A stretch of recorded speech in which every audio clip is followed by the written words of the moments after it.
What do you think? Okay, if I can have your attention. So I hate to break up good conversations and introductions. Hopefully there'll be continuing time to do that throughout the day. So welcome to American University. My name is Stacey Snelling, and it is really my pleasure to welcome you, along with the entire team of our Healthy Schools, Healthy Community Lab. So Robin McClave is in the back eating, usual. Bria Hamlet is to my right, and Caitlin Kelly may still be, oh, there she is. So. Along with Professors Danielle Vogel, who I just saw, thank you, yes, and Celeste Davis. So we really have planned a wonderful day of connection, collaboration, and learning. So our lab, the Healthy Schools, Healthy Communities Lab, was established, and this is just a quick history lesson, but a shout out to those of you who were involved with the Healthy Schools Act almost 15 years ago. Working with DC Council, OSSE, and many leaders, the lab evaluated the implementation and associated outcomes of how healthier schools support teachers, students, and administrators. And this is work that DC Central Kitchen continues to do to this day. The work in schools then expanded to places where people worship, a shout out to Miss Mary Douglas Brown, where people work, live, recreate, and shop. So we are committed to translating research into action for societal impact. To date, we have over 30 grants totaling over $8 million that focus on the health and well-being of DC residents. So enough about us. We're going to talk about, though, what made today possible, and that is a generous gift from Novo Nordisk. Apu Patel, hand up, thank you, serves as the Director of Social Impact. And he's here today to support our ongoing work. If you don't know him and he knows many of the stakeholders in the room, please introduce yourself. He's a strong supporter. He lives in DC and he's very committed to this work. So the grant that they offered to us was to look at the opportunity of production, distribution, and consumption. But to accomplish this, I believe higher ed has a role to play in the community. So the summit provides us with an opportunity first to bring together all of you and to connect, to collaborate, and to learn together about the food system and how we can improve the food system here in Washington, D.C. Higher ed also has the expertise in the process of monitoring and evaluation. So our work is intended to provide data analysis and interpretation to help decision makers make informed choices and disseminate key results to stakeholders. What you'll be doing today is giving us an opportunity to set metrics to evaluate the progress of change within the food system in the upcoming years. The final thing that the grant allows us to do is to distribute funds. So this year alone, we funded 8 organizations in these 3 components with offering close to $400,000 to expand the good work. So these are our sub-awardees for this year, for 23-24. So we appreciate all of those who are here today to support this work. Finally, we want to recognize our board of advisory board members. So we have 2 advisory boards. The first one is comprised of thought leaders in this space. It represents a diverse group of professionals across the food continuum, and it advises us on strategies to complement existing programs while filling in gaps. Our final board is our community Advisory Board. These are community leaders who are part of the ground efforts in real time to change how the food system serves all of us. So looking ahead to year 2, which just started October 1, we will be distributing about $500,000 or $500,000 to organizations with an emphasis on food production. This will not exclude distribution and consumption, but we are working with existing organizations and new organizations to fund. So the work around food systems, as you all know, is complex and requires thought leaders from across multiple sectors to be successful and achieve the results of a food system that works for all. The team is proud to be both a collaborator and a connector in this space for you. So we have pulled together what we believe is a strong agenda with leaders in the field, and our goal is to identify metrics that will be used to evaluate progress and document change.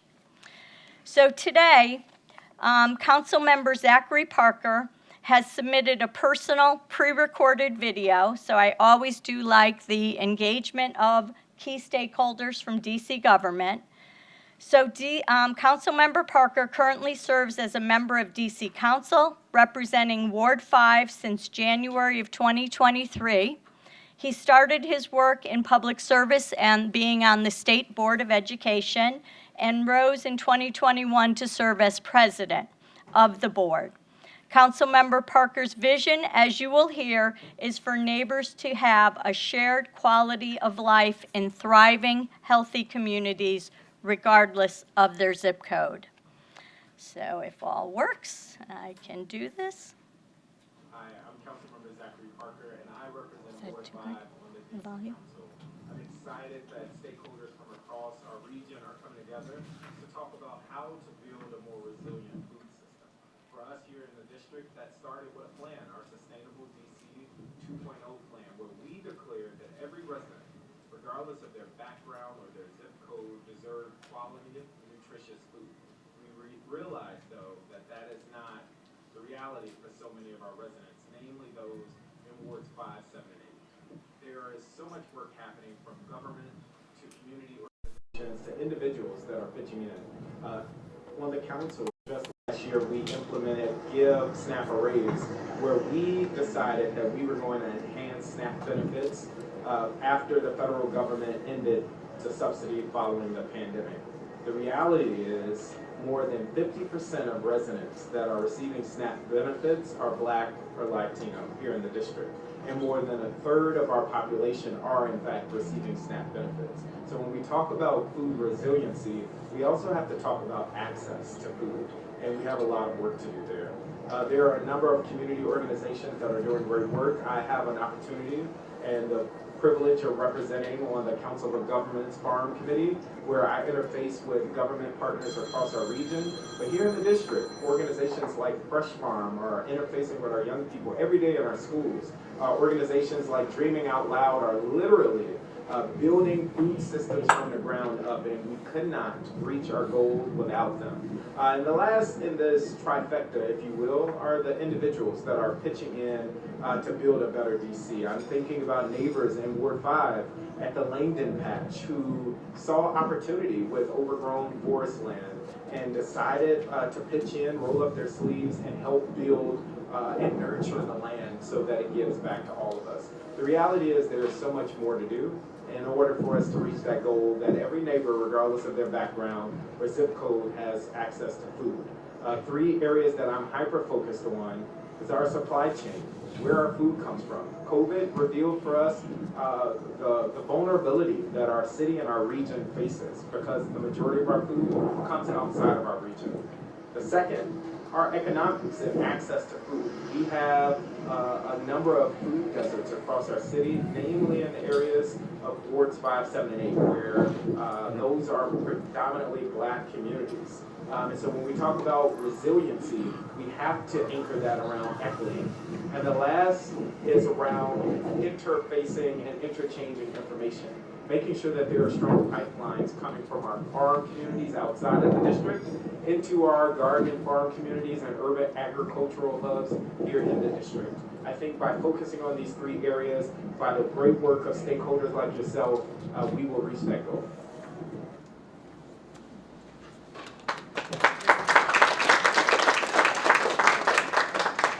I will pass that along to you. So now I'm grateful to introduce my colleague, Professor Celeste Davis.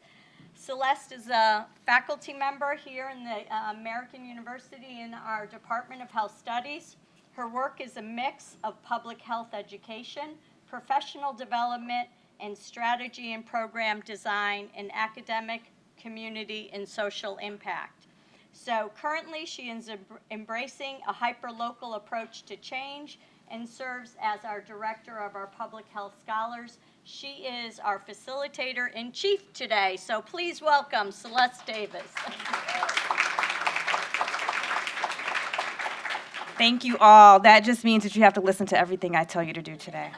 I'm really happy to be here and to see some familiar faces and some new faces, and hopefully you all are having the same feeling as well and making those connections as the day goes forward. So like Stacey said, I'll be serving as facilitator and MC for today, and just making sure we're on track and on point as we move through this really, really robust agenda. We have a lot to cover in the next few hours, and you're gonna hear from a lot of amazing speakers and each other, so we have a lot to do.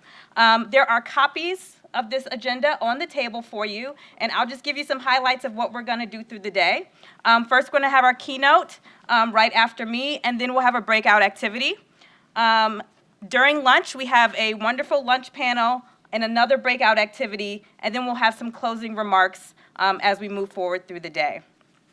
To learn more about any of today's speakers, there's also a QR code on the program right here on the back, so you can hear what people have to say about themselves in their own words as they present today. It's now my pleasure to introduce you to Renee Catacalos. Renee Catacalos is the Director of Strategic Investments at FRESHFARM, a Washington, D.C. based nonprofit building a more equitable, sustainable, and resilient food system in the Mid-Atlantic region. She is committed to developing strategic partnerships with philanthropy to build FRESHFARM's capacity to address the most pressing regional food system challenges. Previously, she was Vice President of Strategy and Investments at the Sustainable Agricultural and Food Systems Funders. As an advocate for Chesapeake regional farms and food, she was also the publisher and editor of Edible Chesapeake magazine and authored the book, The Chesapeake Table, Your Guide to Eating Local. Please join me in welcoming the esteemed Renee Catacalos as she presents Regional Food System Resilience. Are we there yet?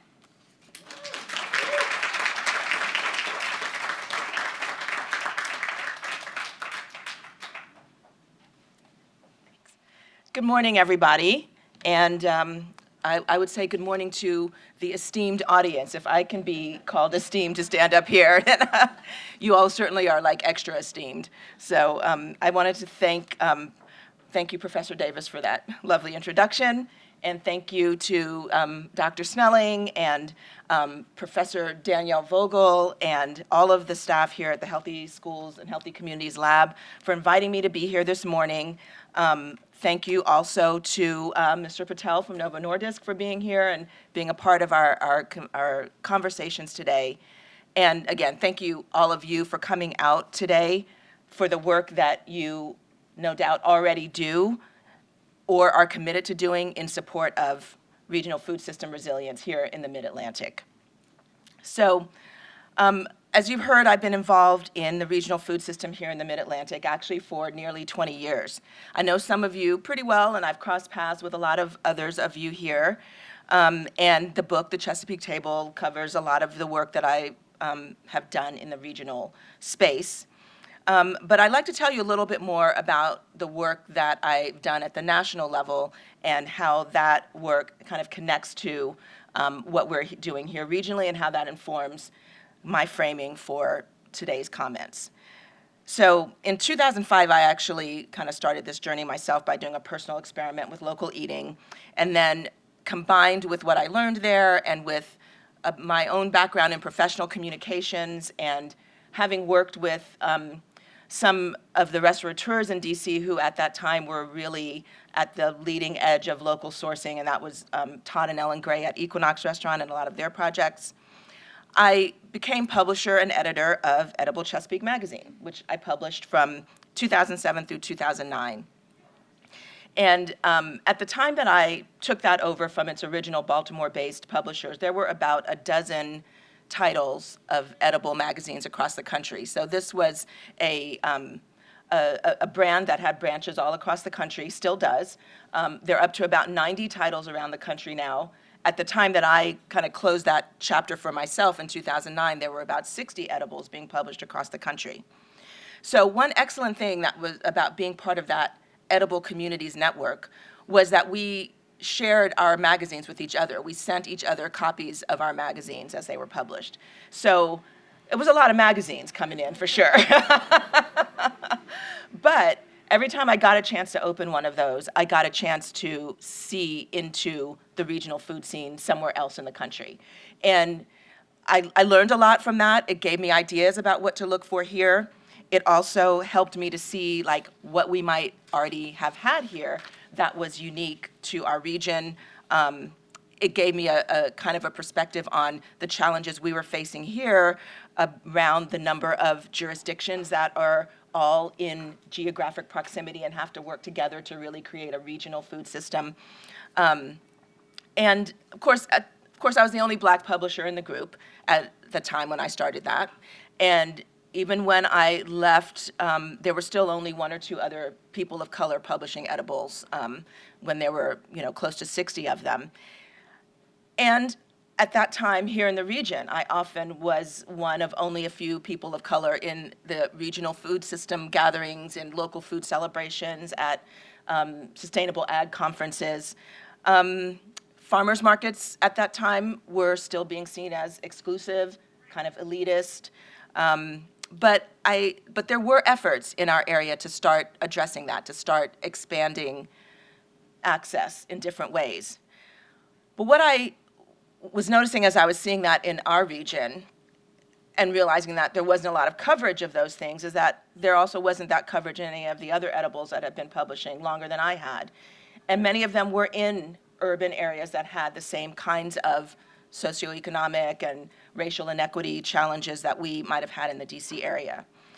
In 2008, actually, I started a feature in Edible Chesapeake that was called Room at the Table, which after that, some other edible publishers reached out to me to talk about it and started covering more of the expansion of the opportunity issues in their regional food systems. The first piece that we did in that feature, in that series, was called A Tale of Two Markets.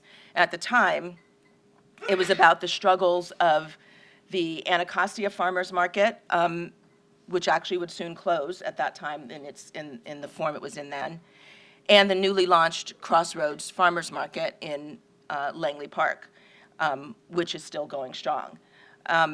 So being a part of that national network and just like being able to compare and contrast what we were doing here and what was happening in other places was a great perspective for me to have on our work here. Fast forward a few years, and I had another experience of being in a national network that informs what I come back to with my work with FRESHFARM now in doing. So I recently spent 5 years, as was mentioned, as Vice President for Strategy and Impact at a national philanthropic support organization called Sustainable Agriculture and Food Systems Funders.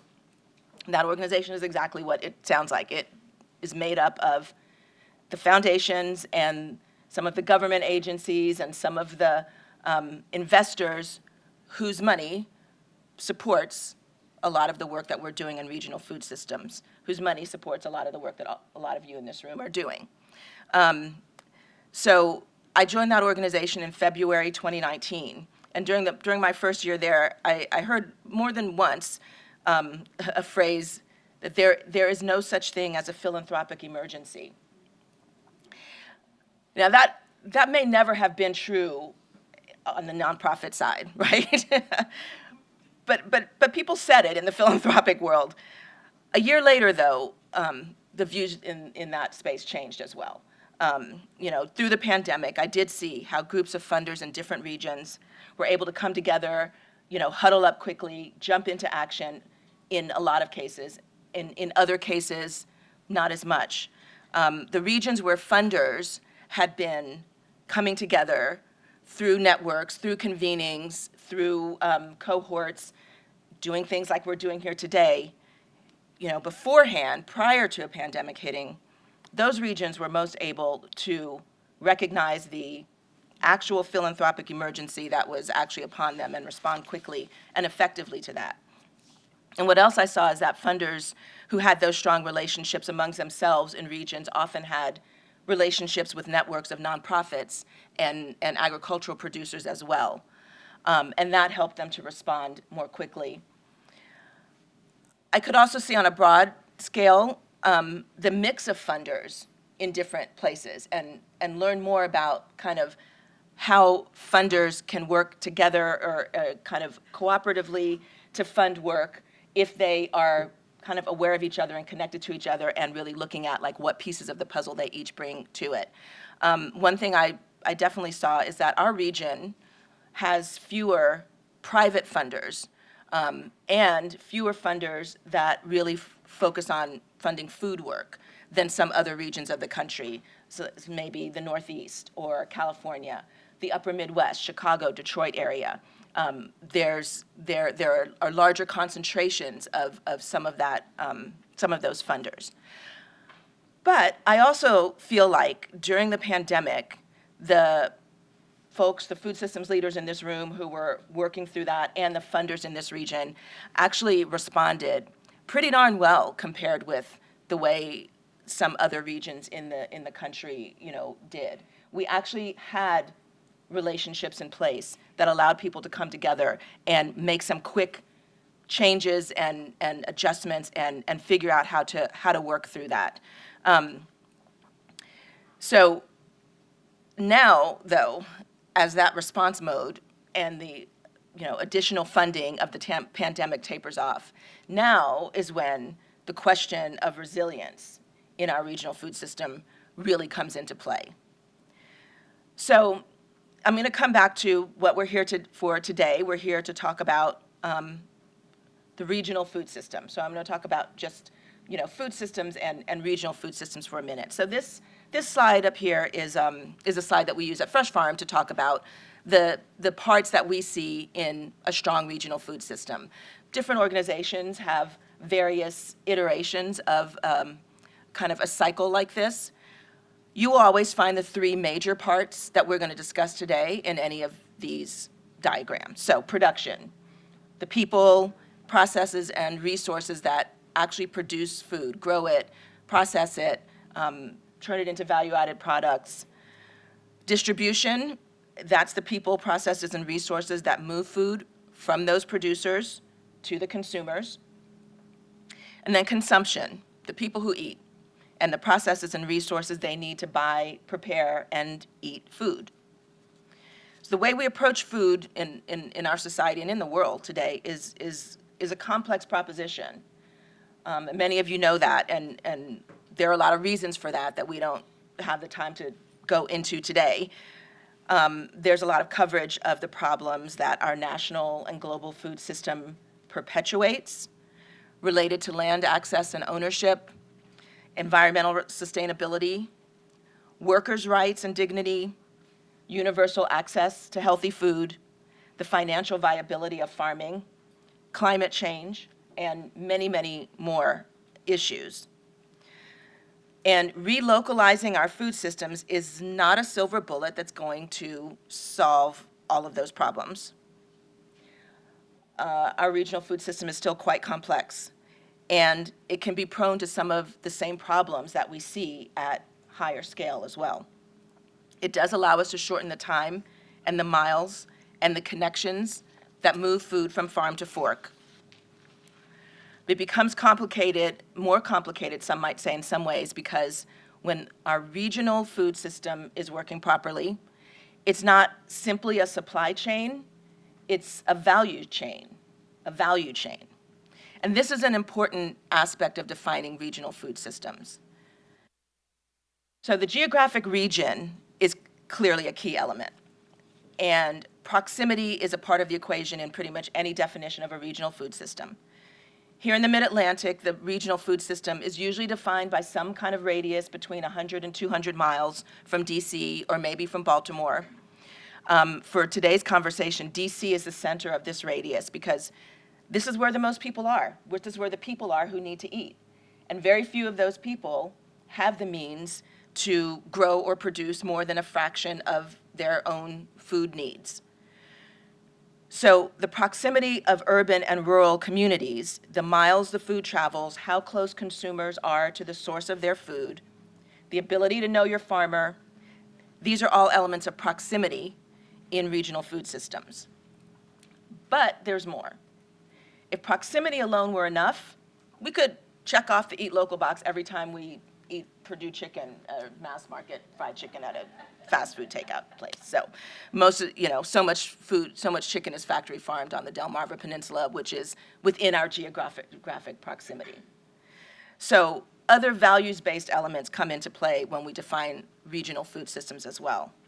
One of these is food and nutrition security, protecting biodiversity, encouraging consumption of fresh, minimally processed foods, guarding against food contamination by having our food pass through fewer hands, ensuring that everyone in our community can eat. Another of these elements is self-reliance, growing our own food, buying what we don't grow from someone we know and trust, recirculating the dollars we spend on food in our local economies.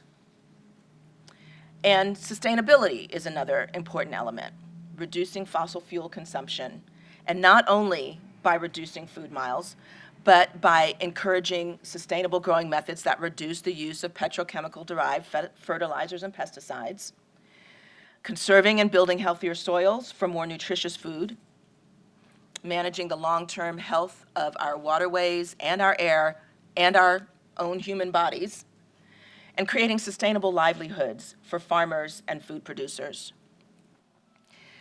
So the food system in the Mid-Atlantic region, this, we hope, values-driven regional food system, still operates in the same world as the industrial, global, profit-driven food system.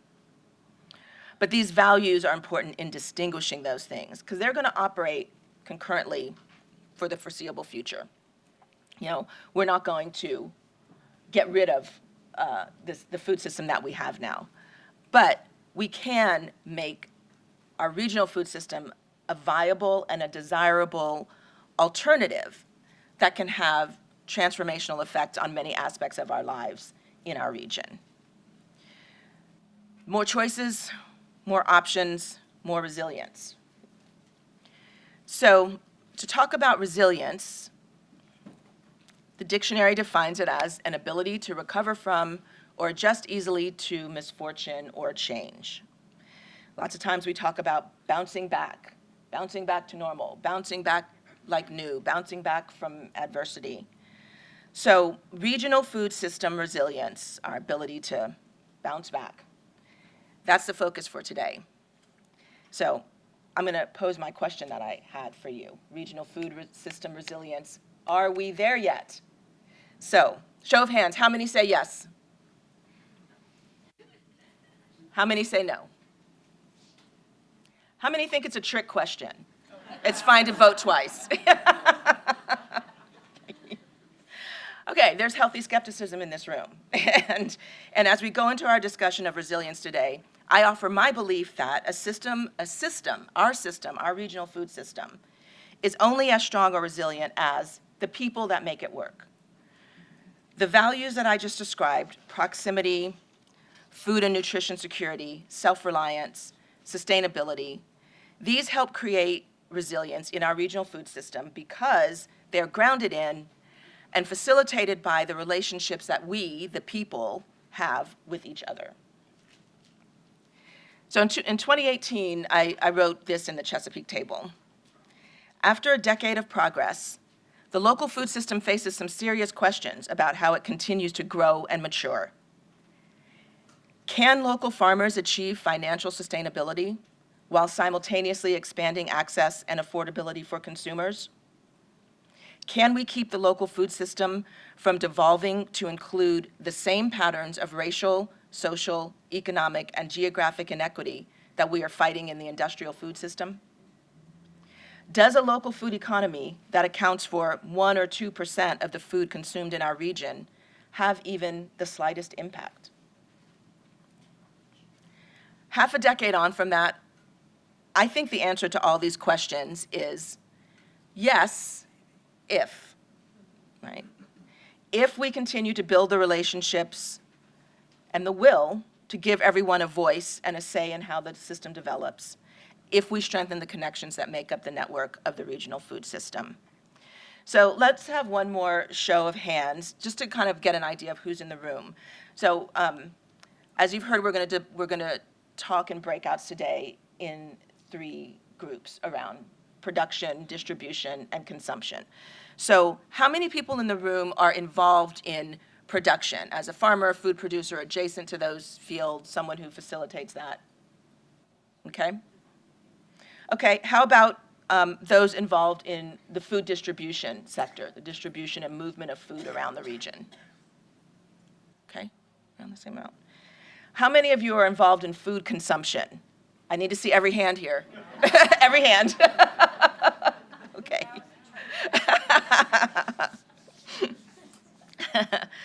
So I think we're going to have a great panel at lunchtime with some folks representing each one of those sectors who are really going to dive into some of these topics. But I'm going to just give you a few observations on these 3 areas because we are going to go into some breakouts before we get to hear from the great panel. So just a few observations on each of these areas that I can share from the work that I've seen, been a part of. So when I set out to eat only from a 150-mile radius for a month in 2005, that was my local eating experiment, I really did not want to give up bread. But locally grown grains, and let alone bread made from them, was extremely difficult to source at that time. So after calling around to a number of farms listed in the Future Harvest Directory, I finally found one farmer in Thurmont, Maryland, who had grown wheat that year for human consumption. Like, I didn't even realize that you would grow wheat that was like for animal consumption or human consumption, and heard that some farmers do them in different years or whatever. Anyway, I found this farmer. I made a 3-hour round trip to the Thurmont Farmers Market to buy a 10-pound bag of wheat. So that's wheat, not flour. And that 10-pound bag of wheat cost me $2.50. I spent more in gas to go to Thurmont to get this bag of wheat. And I don't know if anybody's ever seen a 10-pound bag of wheat. It's a lot of wheat. So how I managed to turn that into bread and homemade cereal for my 5-year-old son during this local eating experiment is a whole other story, which, it's in the book. I can tell it to you also. But an even better story, I think, is how I walked up to the grain stand at a farmer's market a couple of weeks ago and bought a bag of locally grown and milled flour and took it home. End of story. Farmers around the region have stepped up to fill many gaps in regional food production, and this grain production is one of those. That's adding another layer of foods that consumers want and will buy. And it's not just wheat, it's a whole range of grains that are being grown by farmers and that are now available through projects like we have grain stands at FRESHFARM markets that work with the Common Grain Alliance in the region that is helping those farmers get together and get the resources they need to fill a critical gap. If you want people to eat locally, you have to provide them the food to do that. So we're increasing the resilience of the regional food system to the degree that we increase the supply of products in it that people want to buy and want to eat. It helps us bring more farmers into the economy, and it helps farmers also diversify their crops and build healthier soil on their farms. Now, making land more available and affordable to people who want to farm and who are unable to afford or find land is one of the greatest challenges and opportunities for increasing resilience in agricultural production. Another is adapting to the changing climate and what that means for the crops that farmers have traditionally grown in our region and what they will be able to grow in the future. One thing that farmers in a regional system can do and adapt to more quickly is really leaning into things that are native or that grow well in our region but maybe haven't been exploited commercially. So I have been nursing a couple of pawpaw trees in my backyard for a few years. And trying in vain to find wild trees where I could forage one and actually get a taste of one before my trees fruit and whatever. So I was pretty amazed to see farmers just bringing boxes of pawpaws to farmers markets in September. That's not something that is going to work for a lot of shipping into big commercial channels, but for regional consumption, that's great. And probably a lot of farmers have some randomly wild pawpaw trees growing on their farms in their forests, and that's another way that they can create a revenue stream out of a resource that already exists. So on the distribution side, people have to get this food one way or another. Distribution relationships that move food from farm to table also need, as we're seeing, the flexibility to pivot. Remember that word? Danielle Vogel and I were just talking about that before we started here. But the pivots that happened in response to the pandemic are what really allowed regional food systems to shift and resist breaking as the disruption lasted for so much longer than anyone had imagined it would. And some of those pivots resulted in actually new channels of distribution or new ways of moving food that folks are trying to figure out how to continue with as we kind of bounce back. But I recall actually a similar shift took place after the terrorist attacks of September 11th, 2001. Here in the DC region, there were, security lockdowns were serious.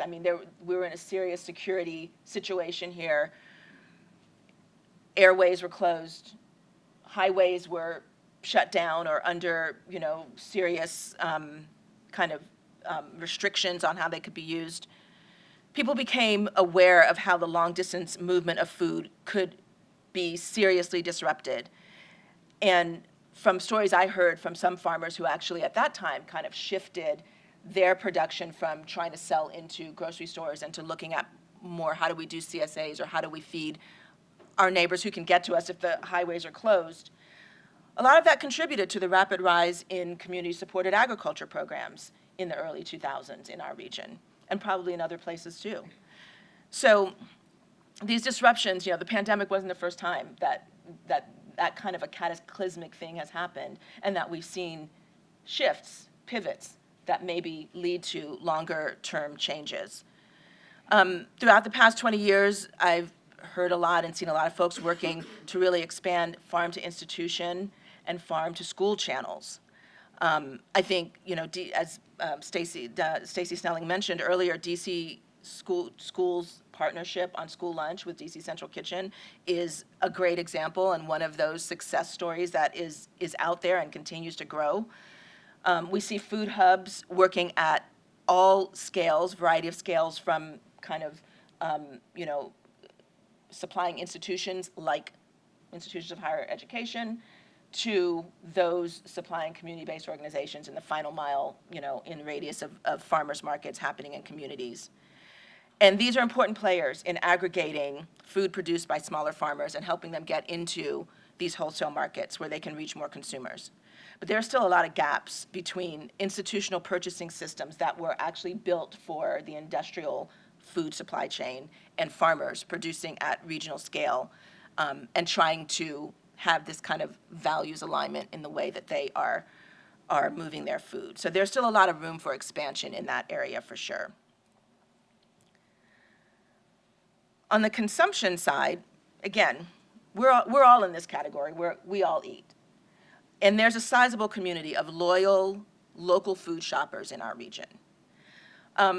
We do find, though, that affordability and convenience are always going to affect how much the local food consumer base can actually grow. Consumers can definitely be fickle. We saw a lot of people try farmers markets or local food deliveries for the first time during the pandemic when they couldn't get out to get food in other places. And then we saw a dramatic drop-off as well of a lot of those folks once grocery stores and restaurants were open again.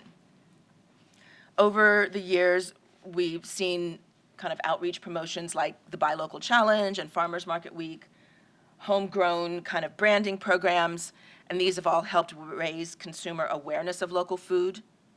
Hard to measure how sticky that awareness is and how much that really drives ongoing sales, but the consumer audience is huge, and so we have to keep doing things that keep the importance of and the availability of local food in the consumer's mind, in their eye, in front of their faces, remind them that we're there. Food assistance and incentive programs that actually help low-income consumers buy food at farmers markets and through other kind of fresh produce outlets have actually really helped expand access to local food in our region. Like I mentioned earlier, while the Anacostia Farmers Market that was in existence in 2008 did close, today, FRESHFARM, Dreaming Out Loud, Arcadia, and others operate more than a dozen markets and farm stands in Wards 7 and 8. And Crossroads Farmers Market, which is now Crossroads Community Food Network, actually is the place that pioneered the incentive matching programs that today are under the GusNIP umbrella. And they have blossomed into a real community-based network that supports production and value-added food producers and the unique needs of a highly multicultural and multilingual community that they serve, and they're still going strong. Food education has also been mentioned here this morning, food education especially for children, and that's been seen as one of the most promising ways to try to grow demand for local food in the long term. Like we gotta create new local food, aficionados, right? And DC is a great example of this, again, with an almost 20-year partnership with FRESHFARM and the Food Prints program in schools. A recent study actually showed that there are kids who went through Food Prints who are now in high school and college, and as they go into their adult years, they are carrying with them what they learned about fresh produce, about eating healthy, about how to cook these things, and that is going to turn them into the kinds of shoppers that are going to help us continue to grow the regional food system. So I think overall, consumption may actually be the most difficult area for us to transform and dig into because the audience is so broad and motivations can be so varied. And I think this also is where institutional customers who can make decisions about buying food that can reach a lot of people without those people actually having to make a conscious choice can make a real difference as we go forward in terms of increasing local food consumption. So let's bounce back to the topic of resilience. And again, resilience, bouncing back. The ability to bounce back to normal after being squashed or being stretched. But my question is that enough? Are we content to bounce back to normal instead of using the opportunity that disruptions present for us to create new momentum that bounces us forward? Does our vision for regional food system resilience reflect a belief that the status quo is the best we can do? Or can we have a vision for regional food systems resilience that believes we can learn from disruption, grow from our scars, and actually transform our relationship with food as we lean into our relationships with each other within the regional food system? So we definitely need resilience to keep from falling back, but we need to be continuously learning from the routine disruptions that take place in between the big things like pandemics that happen. I know all of you are dealing with various disruptions every day in your work, and you're moving forward from those. You're bouncing back or bouncing forward and doing more and learning from those things.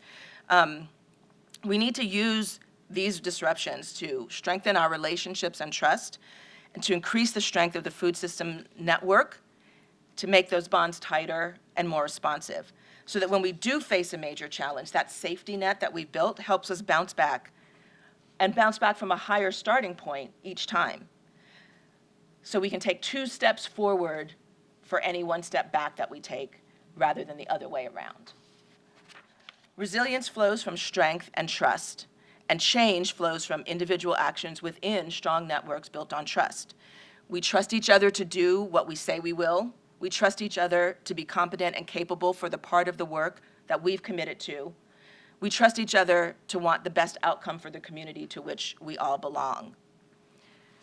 So I think part of our discussion today is like, how do we take the lessons from the pandemic and from the last 25 years plus of local food system growth in our region, and how do we move that forward into a vision for resilience and transformation? How do we create a vision that carries us through the weekly and daily disruptions, as well as the massive disruptions like terrorist attacks, cataclysmic weather, health pandemics, all these disruptions that we have encountered and will likely encounter again in some form in the future? And then how do we translate that transformative vision into transformative action and change? So I think we can do it. But we have to remember that it's a long game, and we all need to be in it for the long haul.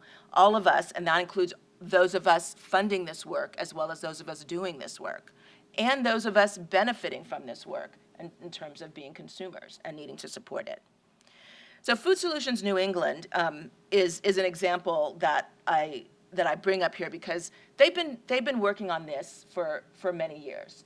And they have come up with a vision. Their bold vision is that they will produce 50% of what's consumed in their region by 2060. So that's a long game, folks. They are projecting this out, the time that it's going to take to do this. And they know that it means they're going to have to put 3 times more land into agriculture than they currently have. So this bold vision is the result of years of regional convenings and research and collaboration. They've been working across 6 states to achieve this, with a similar geographic reach as we have here in the Mid-Atlantic. And they have a much shorter growing season than we do. So if they can set such a bold vision, can't we? We have, in fact, been working towards a vision. We have, in fact, been working towards that kind of a vision in the region. It's not like we're not working on a vision, so I definitely am not saying that. And there are lots of pieces of that work that have been coming together. A couple that are highlighted here is the work that Metropolitan Washington Council of Governments has done about mapping and tracking and talking about what our region actually grows and how that matches or doesn't what our region's food needs actually are, and how we would have to transform to get to some kind of vision of how much of our own food needs we're going to produce. Also on the slide are, these are the priorities of the DC Food Policy Council for 2024, and just gives an idea of the wide range of issues that they are working on, as are food policy councils in the counties of our surrounding counties in Maryland and Virginia, and folks are talking with each other on a lot of these topics. It was great to hear Councilmember Parker's comments about DC's commitment to healthy food for all, as well as acknowledging the challenges that exist in achieving that kind of a vision. So I think conversations like this one that have been convened today, that bring stakeholders together from across the region and from across all of these sectors, continue to be critically important to getting us closer to a shared regional food systems vision that we can all be working towards together. Some of you may be familiar with the book Emergent Strategy by Adrienne Marie Brown. And I only became familiar with the book a few years ago myself, as I was a part of some cohorts really in the philanthropic space around just transition and some different things. And that book has definitely helped me see how my work on a day-to-day level does connect to larger systemic change around me. Like when I'm thinking, this is not making any difference, or we just did the same thing that we did last year, and we're gonna do the same thing next year, and I don't know if it's gonna be any different. This book gives me hope that it is. There's a quote in the book: emergence is the way complex systems and patterns arise out of a multiplicity of relatively simple interactions. So emergence is the way complex systems and patterns arise out of a multiplicity of relatively simple interactions, like the interactions that we are all performing every day in our jobs and that we see as incremental gains, but something is coming together like out of it all. She goes on to say in the book, emergence emphasizes critical connections over critical mass, building authentic relationships, listening with all the senses of the body and mind. To me, this reinforces the idea that change is easier to make, or at least easier to see sometimes at the local or regional level. We can build resilience that we can see and touch and experience here at the local and regional level. We can see how each other's organizations have evolved or changed or progressed. We can see the new work that's happening around. We can see how farmers markets are bringing different kinds of products and attracting different kinds of consumers to them and creating a different way of interacting with our local food that's grown on our level.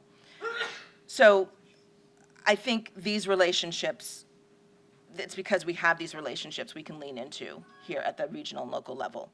Zoom has been great, and it's definitely helped us create connections across physical spaces that we haven't been able to do in the past.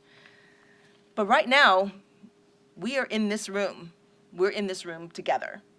I've definitely been in a room with at least a half a dozen of you over the past 3 months, and will be in other rooms with at least another half a dozen of you in the next 3 months, and that doesn't even count the half a dozen of my FRESHFARM colleagues who are here in the room. So, that is an important thing for us to remember, like how easy it is for us actually to get together and work together if we commit to doing that.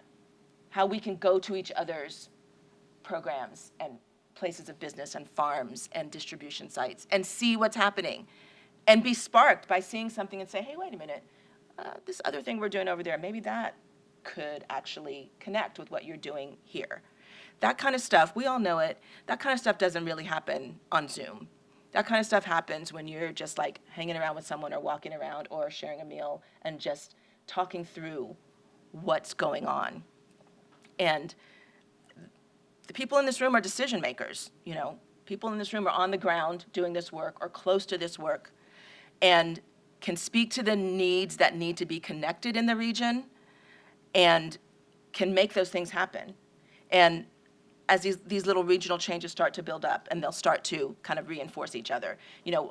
I was when I was thinking about this, I was thinking about how we try to fight suburban sprawl. We're like, no, it's sprawling, it's becoming a megalopolis, everything's melding into each other.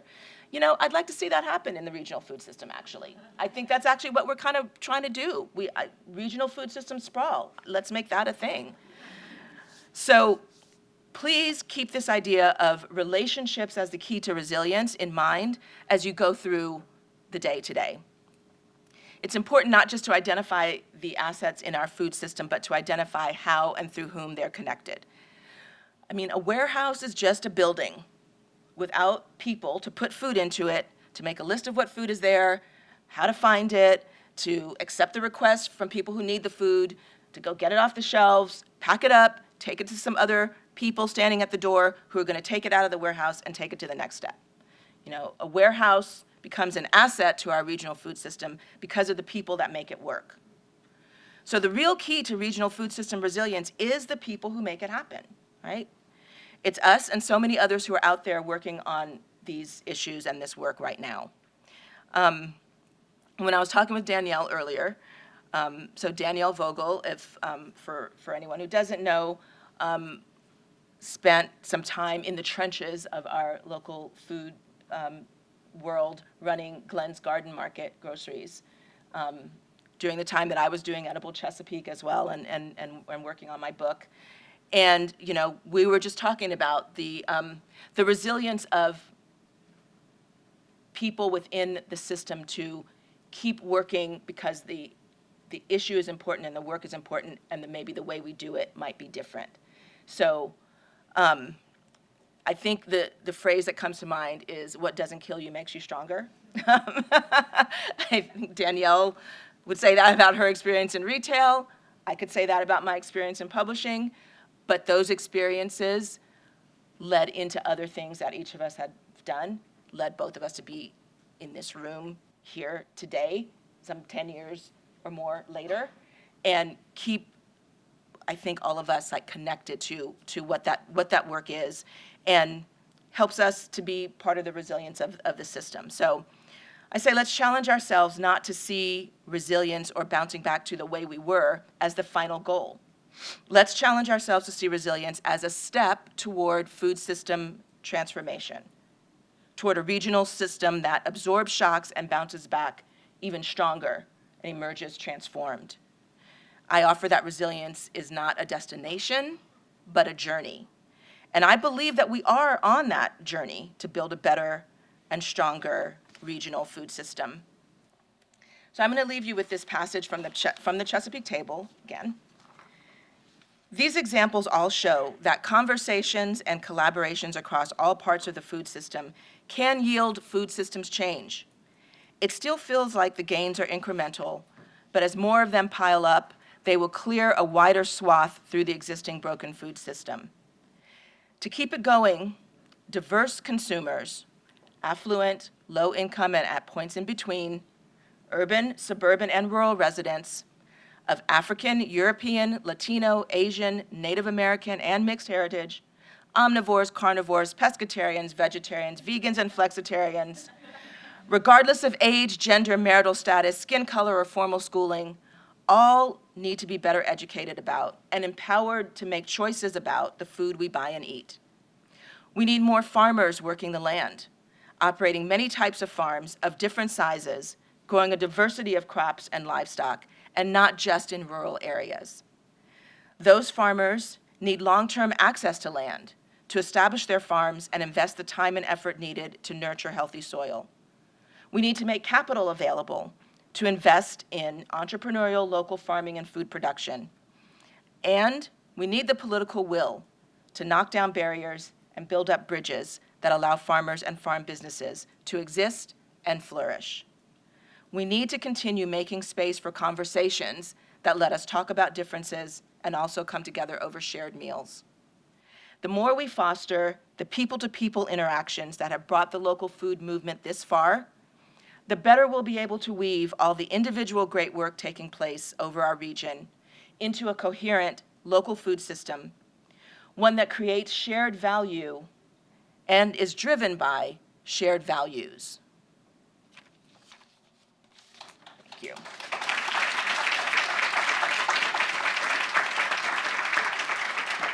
And I don't know if there's time for any questions, but if anyone has a question, yes. Yes, I had a question for you. Have you all taken a look at Iceland's food sustainability program, and has DC considered converting some of the unused office spaces into greenhouse? I think that's a great question. I do not know the answer to it.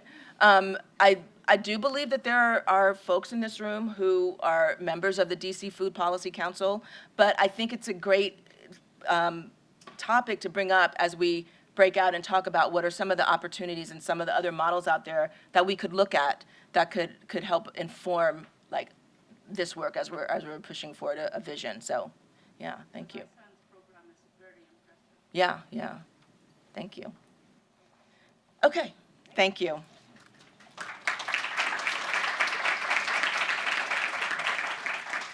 Thank you, Renee, for that thoughtful and hopeful reflection on efforts and strategies on the road ahead to make our regional food system more resilient.